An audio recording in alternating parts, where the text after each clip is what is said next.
ZNS Total Sports is brought to you by Fourth Terrace Diagnostic Center. Good evening, Bahamas. I'm Mama Jal Knowles with your Sunday sports.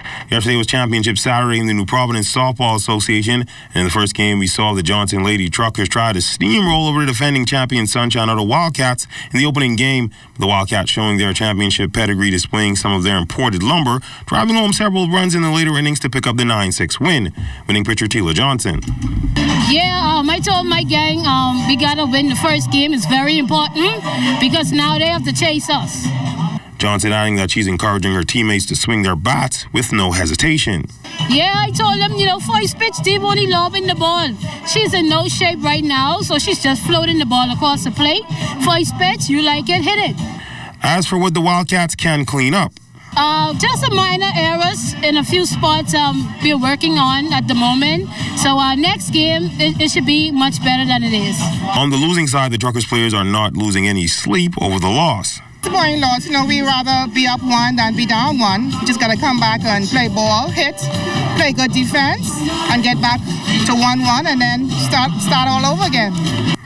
After beating them 2-1 in the regular season, the Truckers feel that they can make a comeback. Well, I think we are a bunch of veteran players as well. The game was pretty good. I think we could get back and get back in the groove. If you look at the regular series, we beat them 2-1. So I think we could do it again.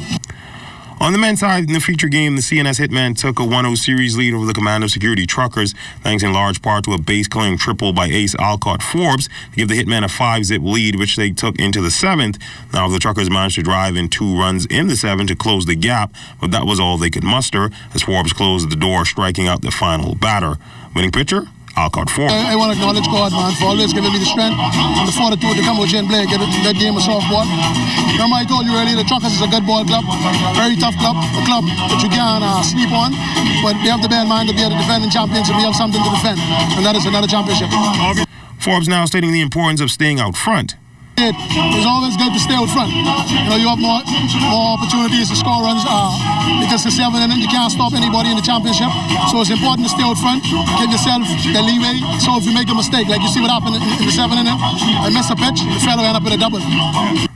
As for the Truckers, well, they believe they can bounce back. Well, me being a senior guy and been in these type of positions before, I was trying to keep the guys encouraged to know that we better than them. We had a rough part, and then I think that was like the 3rd inning or whatever, but at some point it kind of got down on the fellas, but I think we can be all right, man. It's only one game. It's a long series. And the New Providence Volleyball Association's 2018-2019 season beginning today, and first-year president Peter Ferguson telling us what's on his agenda. Well, first of all, our goal was to revitalize the sport, to bring the fan base back and improve the amount of teams that's in the league right now, overall camaraderie, and bringing some major sponsorship. We've also introduced a new scouting software, the Genius system, to assist with stats and scouting for the different coaches as well as international coaches, because everything is going to be streamed online during the matches. No video streaming yet, but everything else, all the scores and highlights, everything will be streaming online. As for last year's finals MVP Belinda Bastian, she believes her team can repeat. We can repeat once we have the players all come out and willing to play hard. Regular season MVP Janae Saunders is hoping that her team can bounce back from last year's crushing loss. The team looks pretty good this season. Hopefully we can come up with the win this year. Last year we fell short, but this year I think we can do pretty well. Well, yesterday we showed you the Doris Johnson Mystic Marlins getting prepared for the upcoming DSSA basketball season, and head coach Nico Bowles says his team is thinking championship. I know, but I definitely think we'll be up there again this year. Since I started coaching, we've pretty much been a contender, for championships and stuff like that. So I don't expect this year to be no different. I expect us to go there and play hard, but we need to be more consistent. I don't think we've been consistent last year. So, like I said, with that chemistry and with the core group that we have coming back, that consistency, we'll be able to push forward for many championship runs this year. Bowles also telling our news team that his job as coach is bigger than basketball. I mean, this is what I do. This is my passion. I'm day in and day out. This is what I do. This is what I live for. You know, and it's just so important to continue to pour into these young men on a daily basis. You know, because a lot of them they come from homes, obviously with backgrounds with just their mom. You know, so that father figure is absent. But it's just my job to just be there to continue to steer these men in the right way.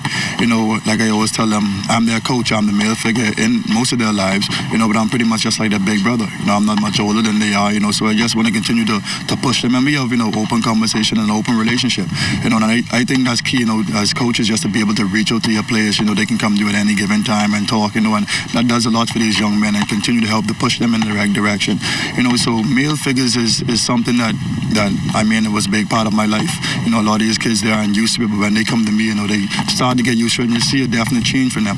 You know, and that's one of the main goals and responsibility I think I have as a coach.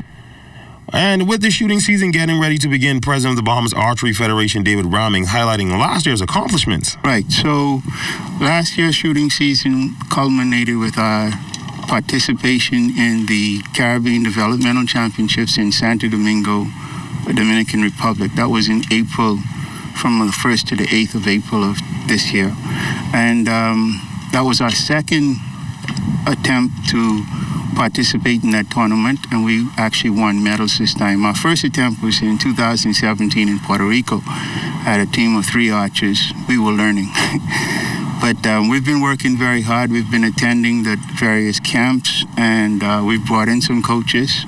And I have just recently returned from Medellin, Colombia, to a training seminar for 10 days.